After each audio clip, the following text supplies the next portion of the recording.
And good afternoon. You're listening to Ken Hudnall. This is the Ken Hudnall Show.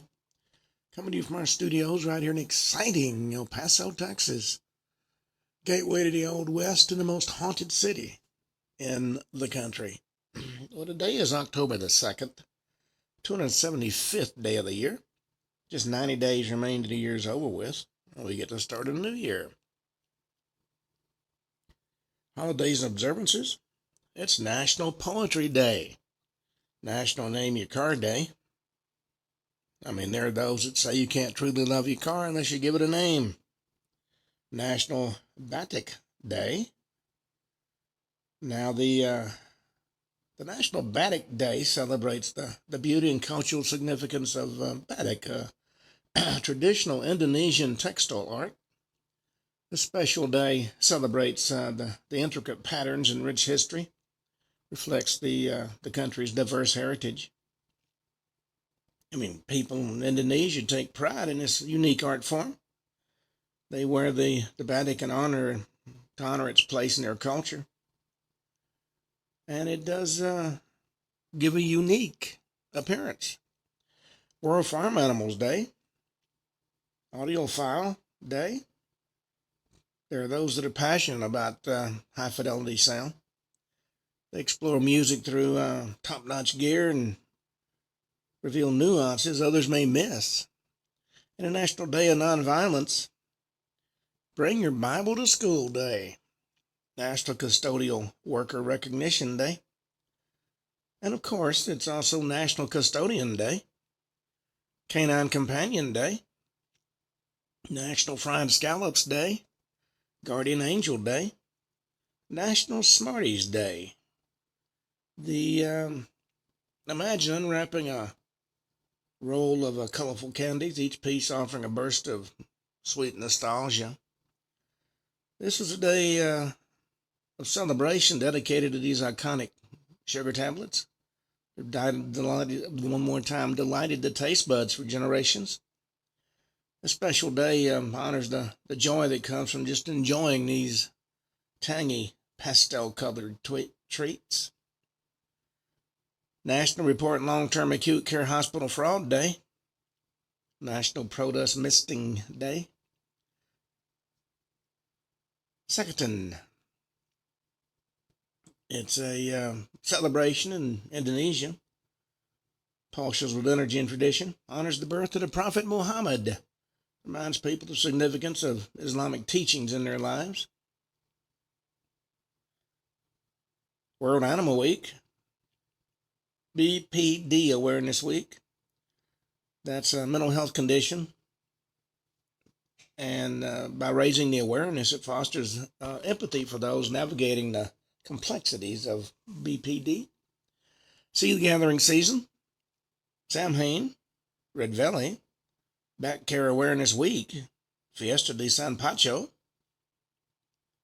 And we've talked about that numerous times. It's a celebration that fills the streets of Quibdó with music and dance and color. And actually honors St. Francis of Assisi. Blends Catholic traditions with Afro-Colombian culture, uniquely and joyfully. The city becomes a stage where people showcase their rich heritage with parades and performances. Yom Kippur, British Food Fortnight, Ontario Garlic Week, National Vegetarian Week, National Drive Electric Month, Hispanic Heritage Month, World Meat Free Week, Oktoberfest, which goes on through the 5th, Fair Trade Fortnight, and Walk Your Dog Week. Famous people born on this date, Kelly Ripa and Mahatma Gandhi. Well, let's see what stories we have in the news today. There's always something going on, no question about that.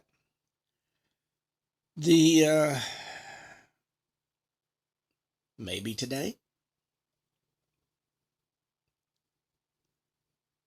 I'm not really sure. What is there we go. Well, President Trump wants to reshape the federal government during this shutdown. It partially shut down early yesterday after Democrats and Republicans failed to reach an agreement on a funding package. In the lead up to the midnight deadline to pass this budget package, President Trump warned the administration could make irreversible changes to the federal workforce, most notably through a new wave of fresh layoffs. He underscored he and his allies didn't want the government to shut down, but it opened the door for some good that could come from it. Senate lawmakers failed to reach a spending agreement in time for the end of the fiscal year, Tuesday night. That was after a short extension of fiscal year 2025 funding aimed at keeping the government open through November 21st. That passed the House, mainly along party lines, earlier in September. Democrats expressed frustration at being shut out of spending negotiations and over the GOP bill's exclusion of enhanced Obamacare subsidies that were first enacted in 2021 under President Joe Biden.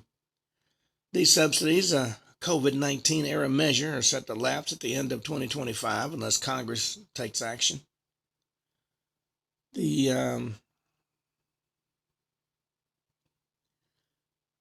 saying that this shutdown, which they're crediting Senator Schumer for, they're saying it's already falling apart. The Beltway bubble leads Democrats off a political cliff. And if you want to know the headlines that the few thousand people who run Washington read in the morning, check the three big platforms that used to be big newspapers: New York Times, Wall Street Journal, Washington Post, and the two big networks that dominate online traffic, Fox News and CNN, as well as the four newsletters that are avidly read within the Beltway, even though they barely make a ripple outside of it: Axios, Semaphore, Politico, and Punchbowl News. So that's 9 total landing pages. Every day, the Schumer shutdown, named after Democratic Senate Leader Chuck Schumer, is the topic of discussion. They slowly but surely chart the rising cost to Democrats of the shuttering of the government. Schumer lost 3 votes from his caucus on Tuesday night, and the pressure's only going to grow every day the government shut down. Well, if you're a senator or representative from a blue state, a district, you might be excused for thinking the country ain't going to blame you, but that's going to change very quickly. These elected officials might even have thought on Tuesday night somehow President Trump or Senate Majority Leader John Thune, Republican of South Dakota, or House Speaker Mike Johnson would get blamed and the stunt engineered to placate the dominant but wacky left wing of the Democrats could actually work. Well, they discovered they were wrong. Those 9 pages are going to change, and branding of the Schumer shutdown is going to spread. Because it's true. Because everybody already knows it's true. Every Democrat knows it's true. And that, unfortunately, is the harsh reality for the Democrats. Everybody knows it's their shenanigans that led to the shutdown. Well, Portland police are seeking the public's help after a safe space officer loses track of an assault suspect near an ICE facility. Police are seeking the public's help in finding a woman accused of assault near the Immigration and Customs Enforcement building in Portland, Oregon, after one of its dialogue liaison officers, sworn officers tasked with holding a safe space for protesters, lost track of her. And you have to wonder what kind of logic led to the creation of so-called safe spaces for the protesters, no less. Well, Portland Police Bureau officials said just before 8:45 p.m. on Tuesday, a dialogue or liaison officer was monitoring a gathering outside the ICE building in the South Portland neighborhood when he was flagged down by a person who said an assault had just taken place. He followed the woman, who was described as a white female with a large septum nose piercing, wearing a black mask and carrying a backpack, trying to talk to her to hear her side of the story, according to a news release from the Portland police. But she wouldn't stop, so the officer told her she was being detained, and she refused the lawful police order and fled. Well, the dialogue liaison officer called in additional police resources, and just before 9 p.m., patrol officers met with the victim and began an investigation. The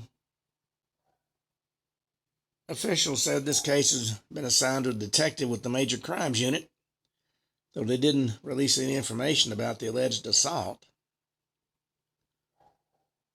Well, Joe Rogan has called out the media for fussing over Jimmy Kimmel as the UK government arrests people for online speech.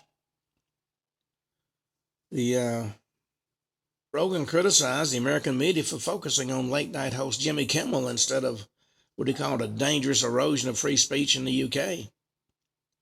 Kimmel's comments about conservative activist Charlie Kirk's alleged assassin led to the show being briefly suspended, sparking a wave of backlash as an example of censorship.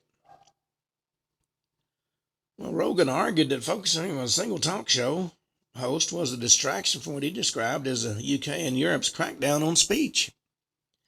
British government has faced criticism for its proposed digital ID mandate, which detractors warned could be used for government control. Rogan pointed to the reported 12,000 arrests a year for social media posts in the UK.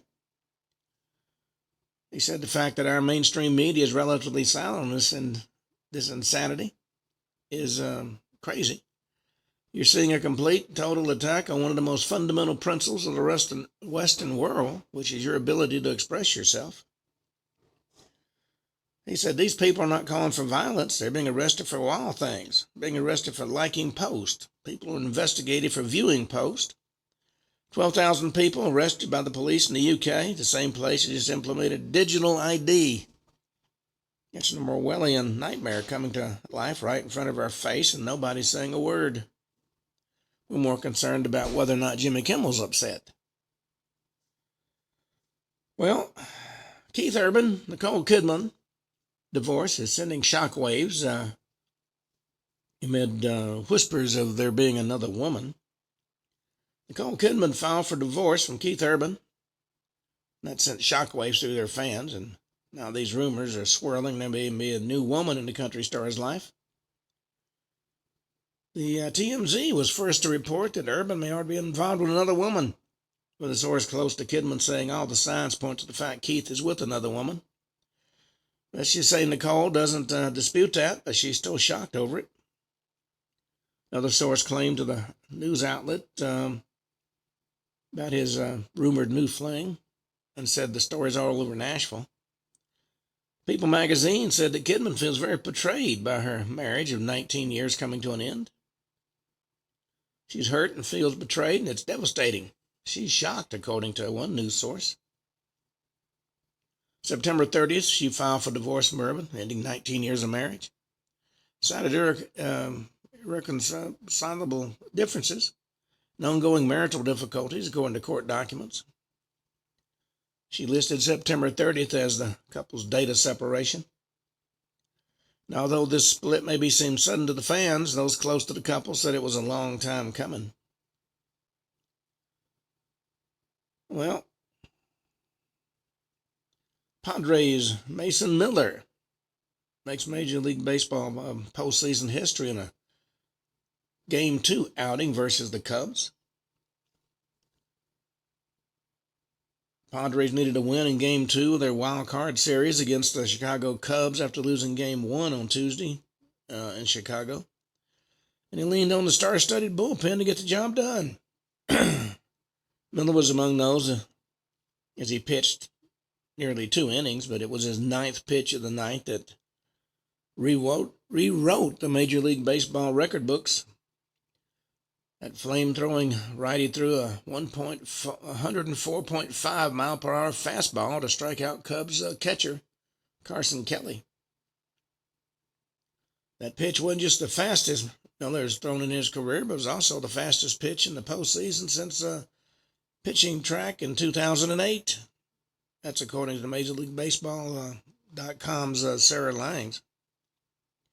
It was an incredible outing by Miller. Well, Elon Musk is back in the news. He makes history as the first person ever to hit $500 billion net worth.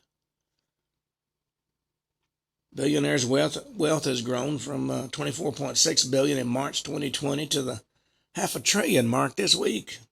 The Tesla and SpaceX CEO's fortune crossed the half trillion mark about 3:30 p.m. Eastern Time, putting him about $150 billion ahead of Oracle co-founder Larry Ellison, the world's second richest person. That's according to Forbes. Well, the War Department pushes back on false narratives of internal strategy split.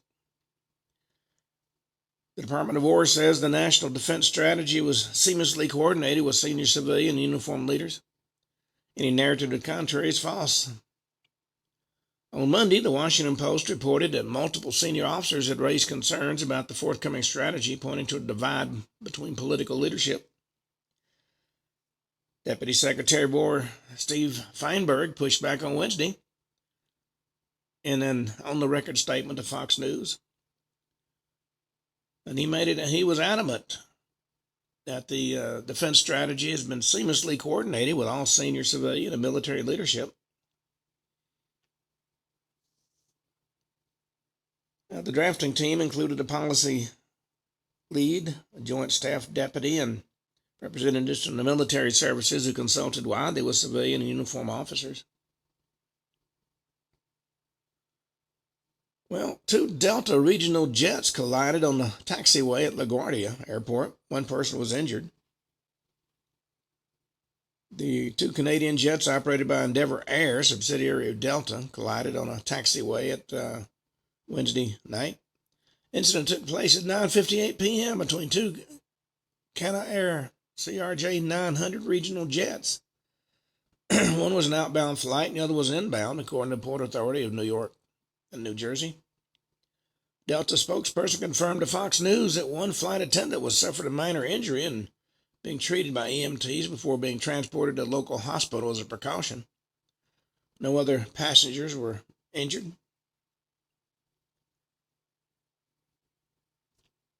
Well, NATO allies have clashed over Russian jets breaching their airspace, testing the alliance's resolve. The Russian incursions into NATO airspace have sharpened divisions inside the alliance over how to respond, exposing both the strengths and the limits of collective defense. Secretary General Mark Rutte clashed with Estonian Prime Minister Christian Michael last week after Estonia invoked NATO's Article 4 clause that triggers consultations when a member feels its security is threatened.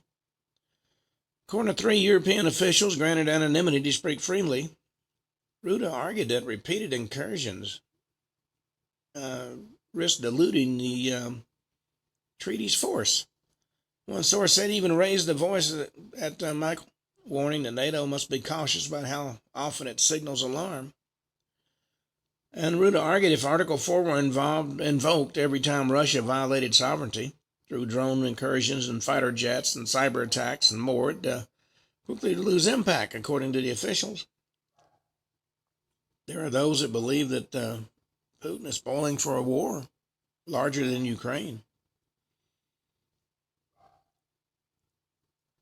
Well, UK stabbing and a vehicle attack injures 4 outside a synagogue, according to police. This happened this morning, in a car and knife attack outside a synagogue in Manchester in the UK. Greater Manchester Police said officers were called about 9:30 in the morning to the Heaton Park Hebrew Congregation Synagogue after a vehicle was driven into the pedestrians and the person was stabbed. Armed police were declared a major incident and opened fire minutes later, hitting a person believed to be the suspect. The attack came as Yom Kippur, the holiest day in the Jewish calendar, was ending. The story is continuing and is still going to be investigated. Well, Speaker Johnson blames House Democrats for terribly selfish government shutdown. Speaker of the House defended Republicans' handling of the government shutdown and squarely blamed Democrats for what he described as a terribly selfish decision during an interview on a special report. Johnson said, "We're simply trying to buy time, walking through the process and We ran out of time. We need 7 more weeks. Johnson claimed House Democrats blocked the GOP's continuing resolution. That's a short-term funding measure meant to keep the government open and instead push forward a dirty continuing resolution championed by Senate Minority Leader Chuck Schumer. And for that reason, and several others, of course, this shutdown is called the Schumer shutdown. Well, Musk joins Netflix exodus over pro-trans cartoon whose creator was accused of condemning Charlie Kirk. Musk joined a growing campaign to cancel Netflix after the creator of a pro-transgender cartoon for children allegedly condemned activist Charlie Kirk. Netflix series Dead End Paranormal Park has faced renewed scrutiny after being flagged by the conservative account libs of TikTok.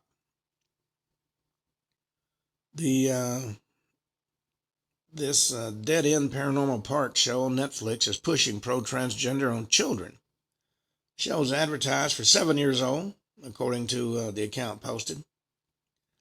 Clip of the cartoon that went viral showed an overweight blue-haired character coming out as trans to another character. Musk responded to the clip, writing in a post that this is not okay. Well, Laura Ingraham, in her monologue, said Schumer's beholden to the far left, and that's the reason for the Schumer shutdown.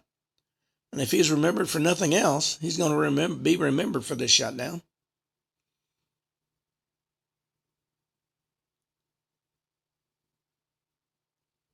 Well, Kamala Harris is blaming everybody for her loss except the black voters that rejected her.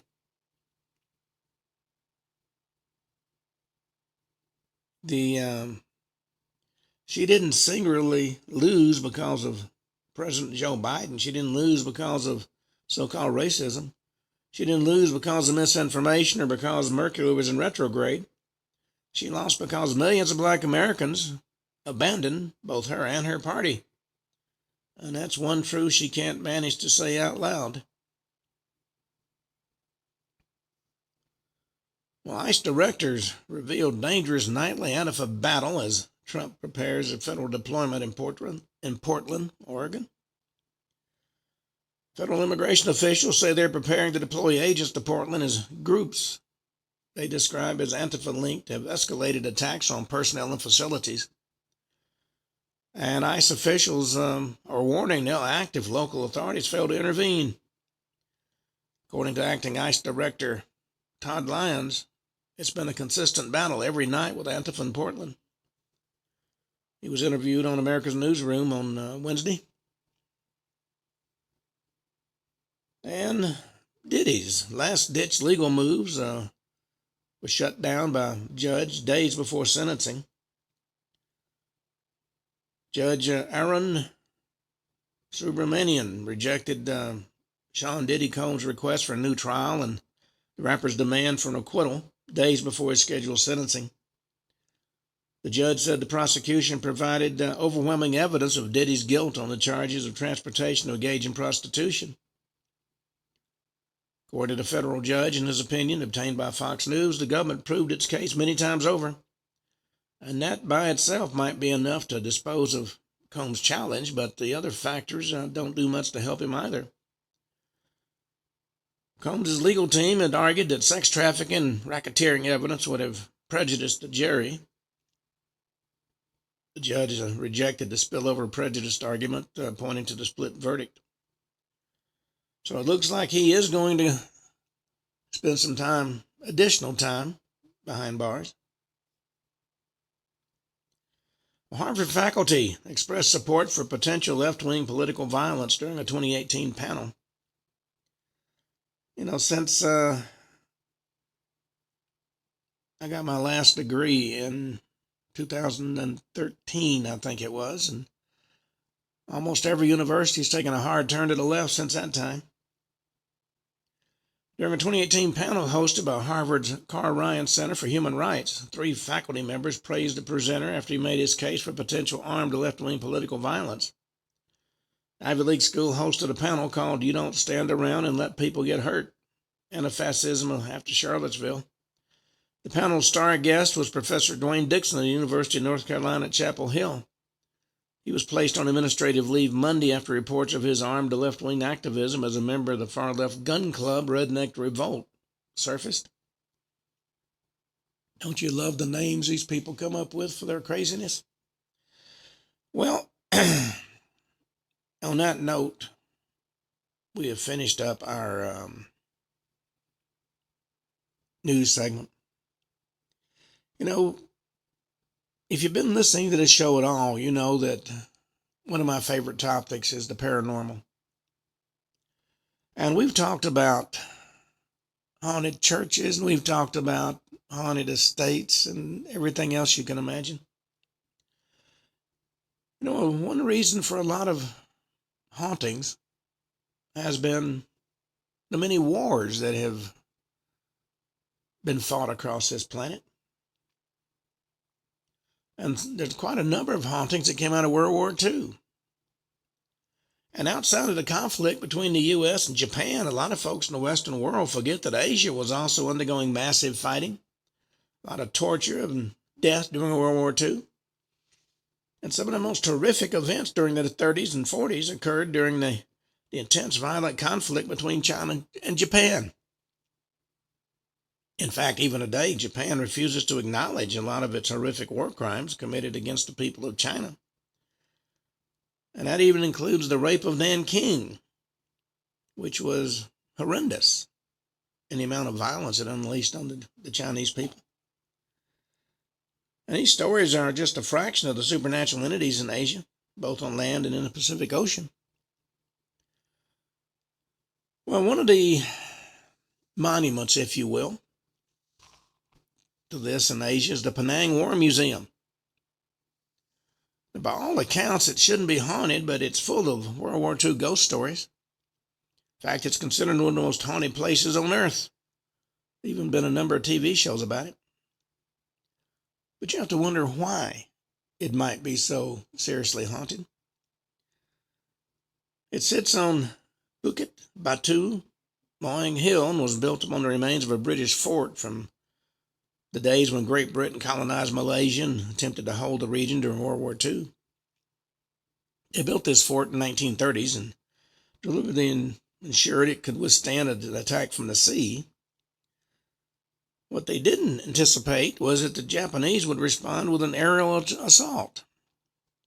Japanese forces invaded in December 1941 and took over the fort when the British ran. And they set up inside and used the fort to protect their shipping routes that came near Malaysia. And they stayed there until the war ended, and they needed to go back to Japan. At this point in time, the fort remained abandoned for years until the Penang War Museum took over many decades later and started to create its own history of what happened in the structure. Since much of this history is self-researched, it's not really certain how much of it's true. But the Penang War Museum certainly claims a lot of reasons why evil and benevolent spirits might be hanging around. First and foremost, the museum claims the Japanese turned the original fort into a POW camp for captured Malaysian and Chinese and American soldiers fighting in the Pacific during World War II. Some of the atrocities committed include daily torture and the regular beheading of individuals who no longer possessed any helpful information or were too broken to give anything important. The executioner and grand architect of these atrocities was a Japanese man named Tadashi Suzuki. Many individuals claim to have seen him stalking the museum in the original fort area. Sometimes he's accompanied by other Japanese soldiers on their patrols. Now, this museum does everything it can to capitalize on this history by including pictures of Suzuki, who was one of the executioners, plaques with disturbing and downright grotesque stories, and massive effigies of the ghost purportedly seen by construction workers during the renovation of the fort and construction of the museum. This entire building possesses a dark aura. It's certainly a tourist attraction in Malaysia, with dozens of ghost sightings and a lot of people reporting feelings of discomfort and unnatural cold while inside the museum. But how much of this is actually true? That's always the question when dealing with the paranormal. Researchers and historians have found no evidence of the supposed POW torture camp, and the real Tadashi Suzuki doesn't seem to have ever been in the part of Malaysia where the Penang War Museum currently sits. A lot of skeptics think the entire institution is just trying to take advantage of the war atrocities and the dark history of Malaysia during World War II and make some easy money by playing to people's fears. Whatever might be the case, ghost hunters and paranormal investigators continue to flock to the museum, eager to see a real malicious spirit in action. Changi Beach is considered the most haunted and most terrifying location in Singapore. The area even inspired the Halloween Horror Nights for Universal Studios Singapore in 2016. And although it's influenced an amusement park, Changi Beach is no laughing matter, and neither is the nearby hospital. Ever since World War II and the horrific occupation of China and Singapore by Japanese forces, there have been hundreds of ghost sightings and paranormal events reported and recorded along the ocean front or in the hospital. Changi Beach was the site of the Suqing Massacre of 1942, when Japanese forces killed 70,000 captured Chinese. Japanese government currently claims the number of deceased was only 5,000 and never formally issued an apology. Of course, it did pay $50 million in compensation. Now, Changi Beach is haunted both during the daytime and at night when those brave enough to wander across the sands to the sounds of screaming and people sobbing and crying. And some report being able to hear gunshots in the midst of all the panic and the terror. Even worse, a few individuals recall hearing the sounds of people being forced into the water, followed by machine gun fire and the awful splashing as the bodies fell into the waves. A lot of these sounds occur during the day when beachgoers or hikers try to use the beach as a leisure spot without giving due to the dead who lost their lives on the grainy sand. The hauntings only get more horrific for those who attempt to patrol the sands at night. Now, at night, individuals claim to see floating heads that fly over the shoreline, sobbing and screaming. And if not the heads, then they see the decapitated bodies wandering the sands, vainly searching for their missing heads. Now, beheadings are one of the most popular forms of execution during the Suqing Massacre, especially for prisoners of some importance or note. Sometimes at night, massive holes appear in the beach at the correct depth and size for a mass grave where the deceased would have been buried. And finally, there's the nearby hospital, which was initially built in 1935 by the British. It was occupied during World War II by Japanese forces and served as both a medical center and a mass prison run by the Kampatai. That's the Japanese secret police. Additionally, a lot of folks claim the hospital was used for torture, and people point to a small section of the hospital that has few windows, heavy metal manacles, and strange concrete stubs as the site of problems. Naturally, a lot of soldiers lost their lives in the building when it served as a military hospital, and rumors of Japanese soldiers looking out the windows at night have kept people away from the hospital. During the 1980s and 90s, people discovered the occultists were attempting to use the black magic to contact the souls in the building, which has further kept people away from the site. And as you can imagine, paranormal investigators frequent Changi Beach and hospital in attempts to capture some of the supernatural activity on camera. The authenticity of the videos is yet to be determined. Still, several caught the sound of machine gun fire on the beach, and another featured a headless woman wandering the halls of the hospital, searching for something, probably her head. Both sites continue to be significant in Singapore's culture and history as sites of memory and popular entertainment. For the people of Singapore, the beach and the hospital are the most common settings of scary stories and schoolyard dares. 2008, a man decided to vacation on the island of Saipan between Guam and Japan. During World War II, the Japanese initially held the island, and after a bloody conflict, the U.S. military managed to take the island away from them and take over the surviving airport and bomb shelters. And although over 60 years have passed, the bomb shelters remain almost pristine. One sunny day during his vacation, this man explored the area, including some bomb shelters. It's a relaxing atmosphere with birds and insects chirping and humming in the distance while sunlight left a dotted pattern on the ground. He opened the entryway to one of the shelters and found himself in a small hall that revealed 2 rooms on either side of a stone partition. Shelter was empty, of course, with just a little debris from years of disuse. Well, he later reported as he stood in the doorway, the sunlight seemed to dim. The rooms no longer had a golden hue, but were fading to a cold brown. A strange rushing sound filled his ears, like the hollowed, amplified sound that you get when you cup your ears. Without warning, a dark shadow rushed past him through the open door. It raced to the end of one of the rooms and seemed to sit on a rusty bench that was bolted to the wall. In quick unison, several more shadows, all sprinting past him and taking their seats on the benches. They followed a rapid, rehearsed pattern, and one going to the left and one going to the right. There was only a second between each appearance, considering if the shadows had all appeared simultaneously, they would probably have collided with each other. Well, the man couldn't move. As he watched, the shadows gained definition, revealing torsos and heads, but no hands or feet. And each shadow appeared to be a thin, short man. And slowly uniforms appeared, made of threadbare cloth and covered in dirt and stains. As each new shadow appeared, the ones on the benches would scoot over, trying to make room. They all faced the door, waiting for more to appear. Well, the thundering sound filled the air, followed by muffled explosions. Shadows never stopped watching the door, but no more entered. Men realized he had been holding his breath and slowly exhaled. Noises in the background grew louder and louder till they sounded like they were overhead. And then, to his shock, the shelter rocked. The man was convinced the island was being bombed. The atmosphere was dark and thick with the sounds of explosions and shouting. And he turned to look through the door, and at that point everything stopped. The noises, the visions, saw the same bright sunny day as before, and heard the sound of insects. Looked back, and he is now looking at an empty shelter. Well, from the bomb shelters on Saipan, let's go to the Dominican Hill Retreat House,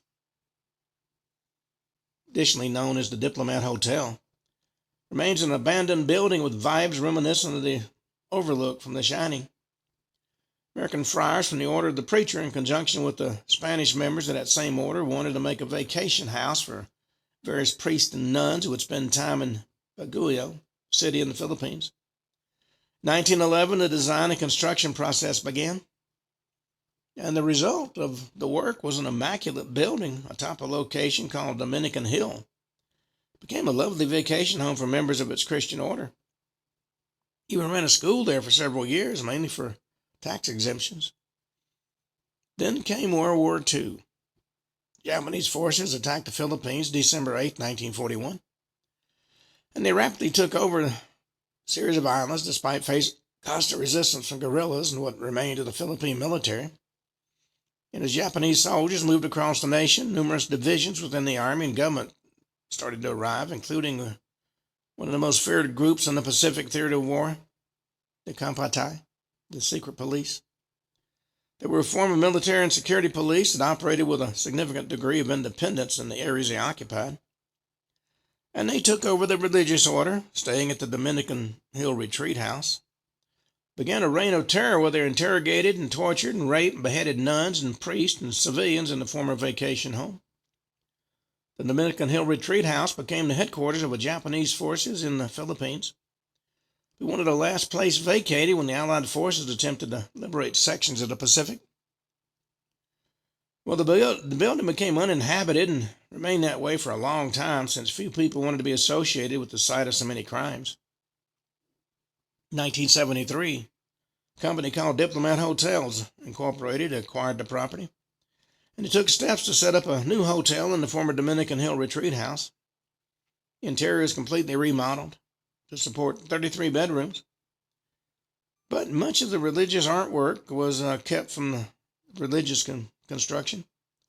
Renovations for the hotel seemed to stir up lingering spirits and feelings left over from World War II. Numerous employees and guests of the hotel reported disturbing sightings of headless apparitions wearing religious garments and wandering the halls at night. They didn't approach anybody or speak, but seemed to go about routines that marked their lives before the arrival of the Kampatai. Guests additionally report eerie children laughing near the fountain in the courtyard. That was an area that several members of the hotel staff believed to have been the site of a massacre of school children. One such sighting involves a hotel guest in the late 1970s. Well, this young man exited his room because he was expecting a friend later that night and wanted to wait for him in the lobby. And because it was his first time in the building, he quickly got lost and found himself roaming the halls in the dim light from the lamps. He didn't think much of it at the time, but later recounted how freaked out he was by the strange quiet that filled the hotel. He expected to hear other people up moving about, or even just regular outdoor noises like the hum of bugs, but he didn't hear anything. Eventually, he decided to find an employee and ask for directions. Felt like he'd been walking through that same corridor for ages.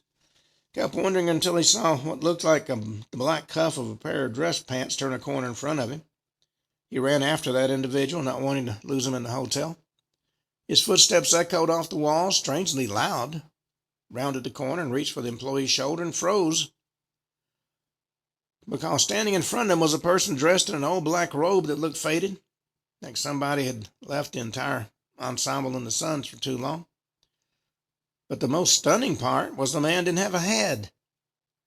Well, the guest couldn't move, his hand just above the decapitated man's shoulder, with waves of cold emanating from the garment and into his fingers. He tried to pull back, but he found he'd lost the control of his muscles. And the headless man had stopped moving. It paused for what felt like forever, but could have been more than a few seconds. After a short while, he started to move again, walking at a leisurely pace, and disappeared through the wall at the end of the hall. Well, of course, the guest panicked and sprinted back to where he'd come from. Eventually reached his room again and barricaded himself inside. Ready for the front desk to call and tell him his friend had arrived, and the guest quickly recounted his story and was shocked to discover the desk employee was not surprised or even a little fazed by what had happened. He says, "Yes, we usually see men and women like that in the halls at night. They're harmless." The guest refused to leave his room and sent his friend to him instead. He checked out the next day and went to stay in a separate hotel.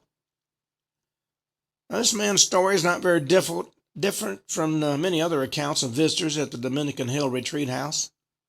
Most people report an increase in ghostly activity at night, similar environmental phenomena such as intense feelings of cold or decreased noise while walking through the halls at night.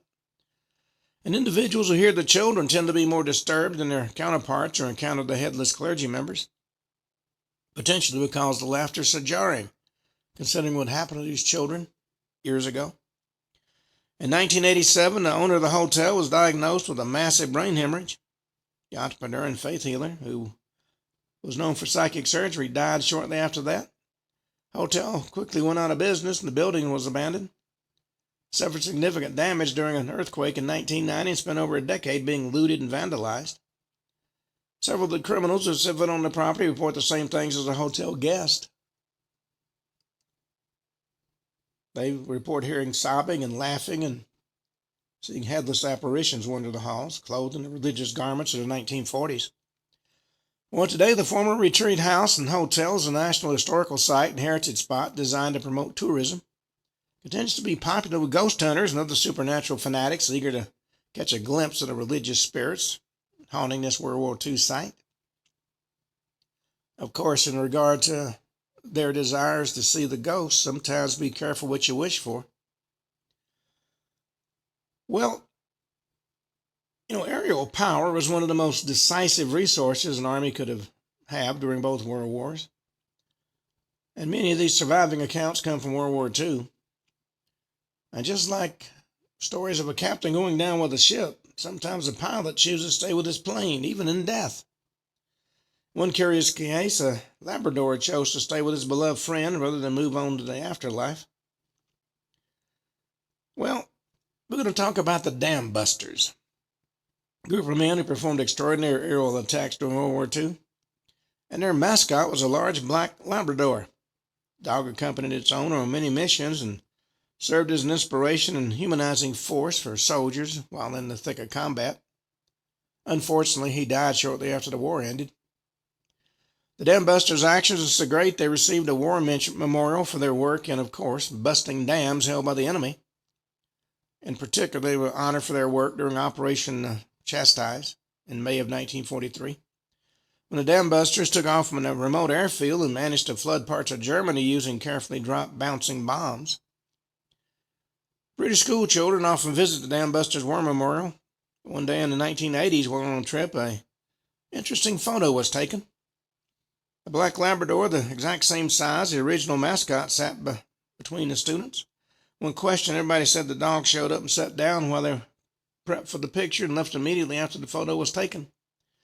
He even sat up and posed as the photo was taken. And this isn't the first time the Labrador has been seen. Many report he and the ghost of his master can be found patrolling that remote airfield the dam busters initially took off on Operation Chastise. For all accounts, he's as friendly in death as he was in life, frequently wagging his tail and following his master around when he's not sitting for pictures. And sometimes ghost stories don't involve a visible human spirit, but the sightings of old World War II machines. In particular, people who reported seeing airplanes since the end of the war, frequently retracing their scouting routes or hovering over battlefields. In other cases, pilots continued to sit in their cockpits or hang around their planes, refusing to leave. And these are some of the stories and anecdotes that people tell one another about such Avery apparitions. The Cosford Aerospace Museum in Albrighton hosts the last remaining Avro Lincoln bomber, a British heavy bomber. Multiple visitors and employees of the museum state they've seen a young pilot resting in the cockpit, fiddling with the equipment inside, utterly oblivious to the living humans outside. At one point, employees left a recorder in the cockpit overnight to see if they could hear anything. When it was played back, the tape resounded with the noises of a busy airport, including people shouting at one another and preparing the bombers for a mission. Throughout January 2004, several dozen people claimed to see a washed-out Lancaster bomber flying over Barnoldswick in the United Kingdom. The plane centered itself over the nearby Rolls-Royce factory and disappeared in the clouds. Hadn't been seen since. Next story also comes from the UK, in the village of Biggin Hill. For years, multiple people reported seeing a phantom Spitfire flying overhead and eventually vanishing into the clouds. Haunting center on the local airport. And if a ghost decided to remain in that area, it wouldn't be a surprise. The town is home to Biggin Hill Heritage Hangar, which restores old World War II Spitfires to their former glory. Alongside the phantom plane, locals occasionally report seeing airmen with a washed-out appearance, wandering the streets, frequently asking for directions before disappearing into the snow. Then, of course, we've got the stories from the RAF Benbrook Officers' Mess. This building was a bomber command station during World War II and continues to be in use today. Location reports seeing 3 separate male ghosts, each with a distinct haunting sound and personality. First is a wartime Australian NCO nicknamed Clubfoot. After being injured through the carelessness of a pilot, he decided to sabotage the other man by installing an explosive device on the pilot's plane. Unfortunately for him, but luckily for the pilot, the device exploded prematurely, killing Clubfoot instantly. His ghost can be found limping around the perimeter of the base. Makes an effort to avoid other people. Second ghost possesses another explosive story, but not though something the man did deliberately. Name is Sergeant Sinclair, responsible for loading bombs onto the bombers. His job required great care, precision, and attention to detail.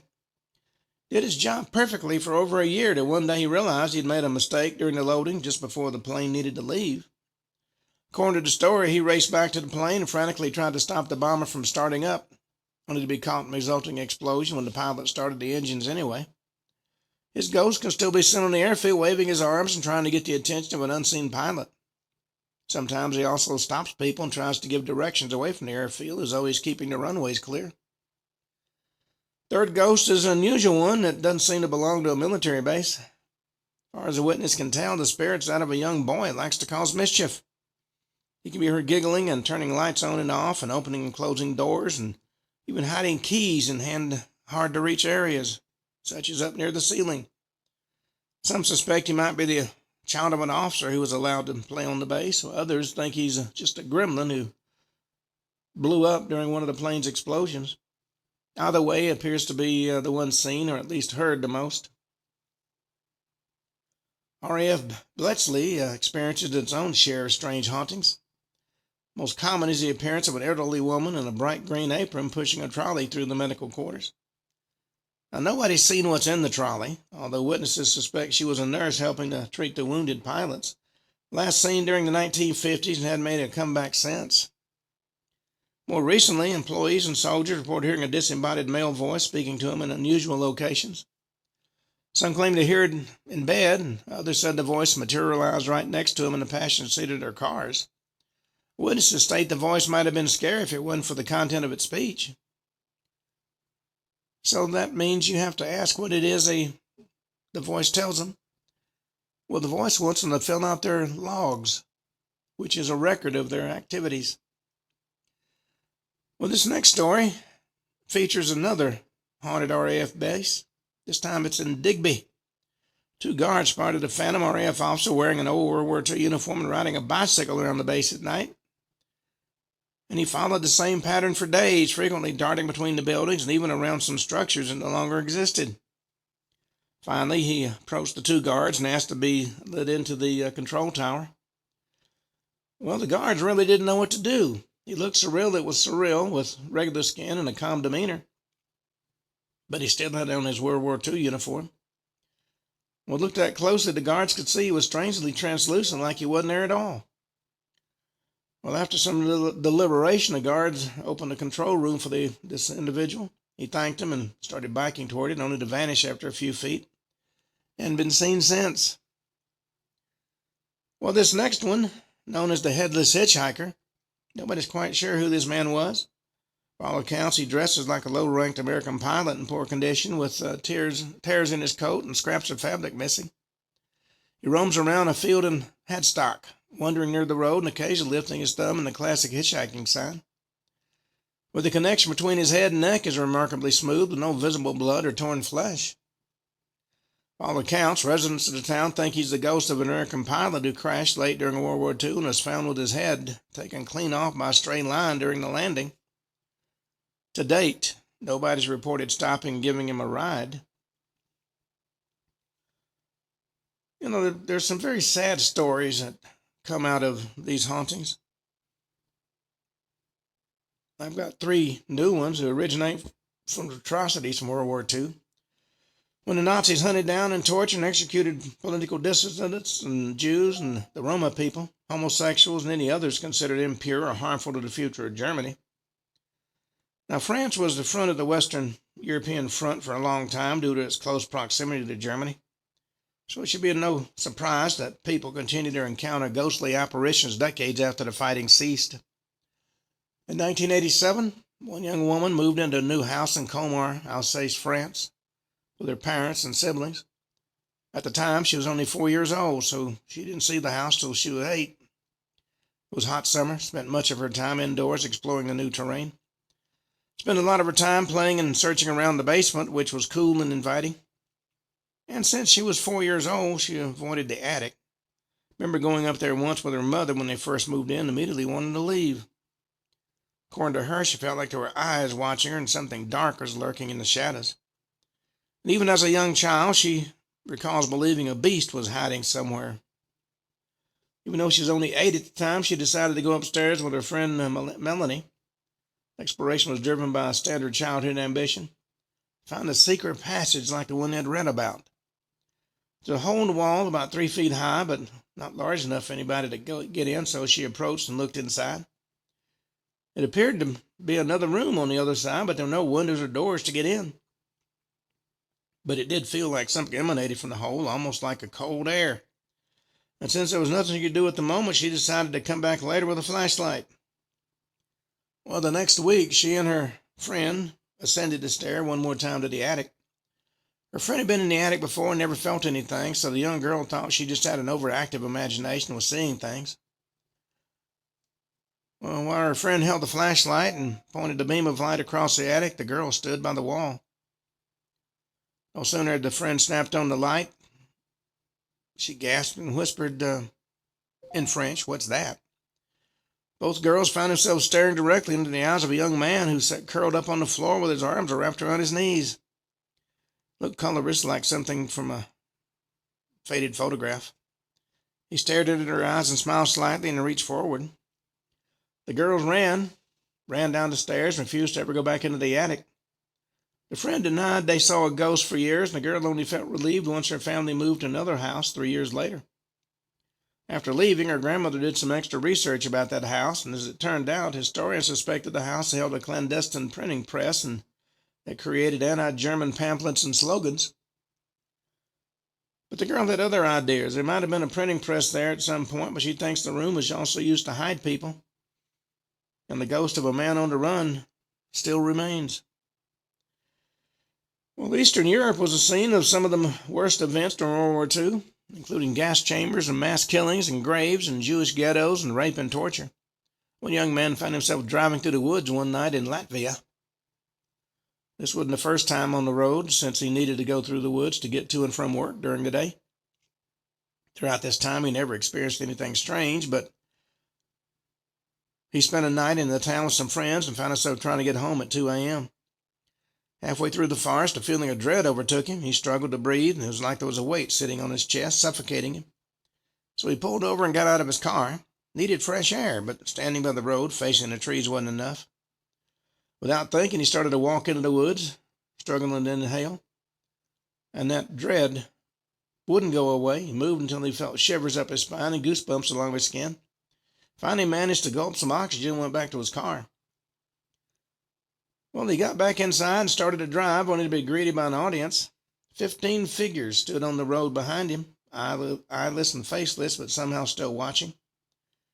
Well, he couldn't move. His breathing was gone again. So he put the car in drive and started to pull away, staring forward with fierce determination. Only after he managed to go a few yards did he dare look behind him, and the people were gone. Next day, the man spoke to his father about what he saw. Apparently in the forest was an old Jewish cemetery that had been desecrated during the war. According to local legend, the ghosts of the people buried there still appeared, telling people to stay away. He decided to stop driving through the forest at night, which was probably a wise decision. Well, at 18, a young woman named Sarah decided to move out of her family home after spending the last 2 years in perpetual arguments with her stepmother. A friend by the name of Emma offered to let her stay with her since she was moving into a new house. The two packed their things and shuttled off to the new residence in less than 2 weeks. Built in the 1920s, the home possessed a familiar sloping roof, slightly small and cramped rooms, and a general comfortable demeanor of a charming cottage. There were 2 floors and the accompanying basement, so Sarah and Emma could spread out comfortably. They didn't notice anything off the first night, but things started to get strange on the second one. They spent all that day hauling their possessions inside, including furniture and Emma's keyboard. When Sarah descended the stairs to her bedroom at the end of the day, she was exhausted, finally settled down in the spare bedroom and drifted into that hazy in-between state where you're not asleep, but you're also not quite awake. Eyelids are heavy, and she swore she felt a hand on her chest. Chill went up her spine, not enough to arouse her, but enough to make her feel like somebody stood beside the bed watching her. Well, the owner's previous owner of the house left most of their stuff behind, making it look like he hadn't moved out so much as ran. Everything appeared decorated. Sarah even found men's clothing in the closet. And down underneath the wardrobe was a bag containing a brand new camera and some extremely expensive lenses. Didn't look like items somebody had simply left behind, and Sarah had chosen to abandon some of her unloved possessions, including posters. Still, she had taken all of her more expensive things like jewelry, so she was sure the man had run. Well, on that note, we come to the end of today's show. We'll finish this story tomorrow. Until then, this is Ken Hudnall for the Ken Hudnall Show saying have a truly great evening.